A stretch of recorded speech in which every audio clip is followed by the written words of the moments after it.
অহংকার আর সংস্কারের মধ্যে পার্থক্য আছে। অহংকার অন্যের মাথা নিচু করে খুশি হয়, আর সংস্কার নিজেই মাথা নিচু করে সুখী হয়। নিজেকে সস্তা বানাতে না চাইলে এই 5টি কথা মনে রাখবেন।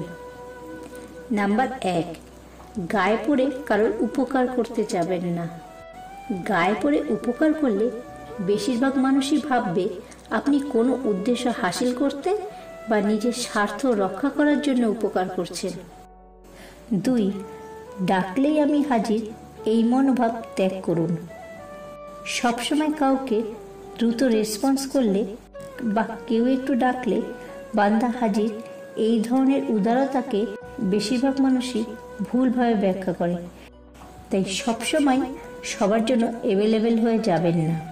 প্রায়োরিটি বা প্রয়োজনীয়তার মাপকাঠির উপর ভিত্তি করে রেসপন্স করুন। 3, জোর করে অন্যের জীবনে নিজের অস্তিত্বকে খুঁজতে যাবেন না। যে আপনাকে সত্যিকারের অর্থেই ভালোবাসে এমনিতেই তার জীবনে আপনাকে স্থান দেবে। জোর জবরদস্তি করে যদি কারোর জীবনে প্রবেশ করো তাহলে নিজের ব্যক্তিত্বকেই নিজে ছোট করে ফেলবে। জোর করে কখনো কোনো কিছু জয় করা যায় না। 4, গায়ে পড়ে কাউকে পরামর্শ দেবেন না। একটা কথা মনে রাখবেন, আপনি যখন প্রয়োজন নেই কারোর সঙ্গে কথা বলবেন তখন আপনার প্রত্যেকটা কথার গুরুত্ব থাকবে। অপ্রয়োজনে অতিরিক্ত কথা কথার ভ্যালু কমিয়ে দেয়। 5, অন্যের ব্যাপারে অযথা মাথা ঘামাবেন না, নিজের চরকায় তেল দিন। তারাই অন্যের ব্যাপারে অযথা মাথা ঘামায় যাদের নিজের ব্যক্তিত্ব বলে কিছু নেই। তাই মানুষের পেছনে না লেগে নিজের উন্নতিতে ফোকাস করুন।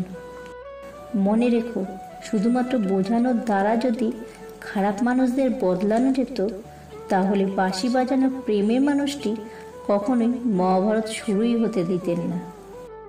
অন্যায় এর জন্য বাড়েনি যে পৃথিবীতে পাপীর সংখ্যা বেড়ে গেছে, আসল কারণ এটা যে সেই অন্যায় সহ্যকারীর সংখ্যা বৃদ্ধি পেয়েছে।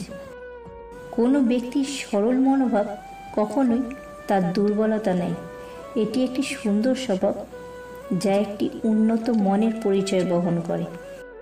তোমার সাথে কে আছে, কে ছিল, কে থাকবে এই সমীকরণে আটকে থেকো না। সময়ের সাথে মানুষ বদলায় আর সাথে বদলায় মানুষের চাওয়া পাওয়া। মুখের উপর সত্যি কথা বলতে শুরু করুন, দেখবেন ধীরে ধীরে লোক দূরে সরে যাবে, আর যারা থেকে যাবে তারা সারা জীবন আপনার সঙ্গে থাকবে। তাদেরকে নিয়ে নিজের পৃথিবীটা গড়ে তুলুন, দেখবেন ভালো আছেন। জীবন নিয়ে গল্প লেখা অনেক সহজ, কিন্তু গল্পের মতো করে জীবনকে সাজানো খুব কঠিন।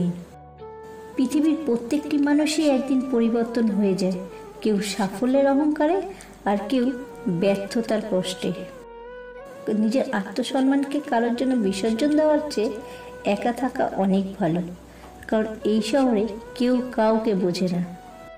প্রয়োজনে কাছে টেনে নেওয়া, প্রয়োজন ফুরিয়ে গেলে ছুঁড়ে ফেলে দেওয়ার নামই হচ্ছে মানুষ। নিজের দোষ অন্যের ঘাড়ে চাপিয়ে দিতে পারাটা কোনো চালাকির পরিচয় বহন করে না, এটা মনুষ্যত্বহীন মানুষের পরিচয়। নিজের পায়ে যতক্ষণ শক্তি আছে ততক্ষণ দৌড়ান, ক্লান্ত হলে হাঁটুন, তবুও অন্যের পা ধরে চলার চিন্তা করবেন না। শব্দ দিয়ে প্রতিবাদ করো, কণ্ঠ উঁচু করে নয়। মনে রাখবে, বৃষ্টি ফুল ফোটায়, বজ্রপাত নয়। শূন্যকে কখনো বিয়োগের ভয় দেখিও না, কারণ সেও জানে তারা হারানোর মতো কিচ্ছু নেই। যখন কেউ আপনাকে বিশ্বাসঘাতকতা করে সেটা তাদের চরিত্রের প্রতিচ্ছবি, আপনার নয়। সব জায়গায় নিজের যোগ্যতা প্রমাণ করতে যাওয়া বোকামি। কে বেশি জোরে দৌড়ায়, কুকুর না বাঘ, এই নিয়ে একবার রেস অনুষ্ঠিত হলো। কুকুর দৌড়ে গেলেও বাঘ তার জায়গা থেকে এক চুলও নড়ল না, যেভাবে ছিল সেভাবেই বসে থাকলো। সবাই যখন কারণ জানতে চাইল তখন বাঘ বলল, কখনো কখনো নিজেকে শ্রেষ্ঠ প্রমাণ করার চেষ্টা করাটাই হলো অপমানজনক। যে শিক্ষা চরিত্র গঠন করে, যা মনের শক্তি ও বুদ্ধির বিকাশ ঘটিয়ে নিজের পায়ে দাঁড়াতে সাহায্য করে, সেই শিক্ষাই হলো প্রকৃত শিক্ষা। মানুষের তুমি যতই উপকার করো না কেন, পরবর্তীতে তোমার সামান্য ভুল হলে সে উপকারের কথা বিন্দু মাত্র মনে রাখবে না। তুমি কতটা কষ্টে আছো তা কেউ দেখতে আসবে না, কিন্তু প্রাণ খুলে হেসে দেখো, সেই হাসিকে হিংসে করার মতো লোকের অভাব হবে না। পারফেক্ট সময় আসবে এটা ভেবে বসে থাকবে না। খারাপ সময়গুলোকেও নিজের থেকে পারফেক্ট বানাও, তাহলে দেখবে জীবনে কখনো কোনো কষ্ট থাকবে না। জীবন ও সময় পৃথিবীর শ্রেষ্ঠ শিক্ষক। জীবন শেখায় সময়কে ভালোভাবে ব্যবহার করতে, আর সময় শেখায় জীবনে মূল্য দিতে। জীবনে কঠিন বাধা সব আসবে তোমায় ধ্বংস করতে নয়, বরং তোমার ভেতরে লুকিয়ে থাকা শক্তি অনুধাবন করতে। যদি তুমি সূর্যের মতো উজ্জ্বল হতে চাও, তাহলে সবার আগে তোমাকে সূর্যের মতো পড়তে শিখতে হবে। যখন বৃষ্টি শুরু হয় তখন সব পাখিরা কোথাও না কোথাও আশ্রয় খোঁজে, কিন্তু ঈগল বৃষ্টিকে এগিয়ে মেঘের উপর দিয়ে উড়ে যায়।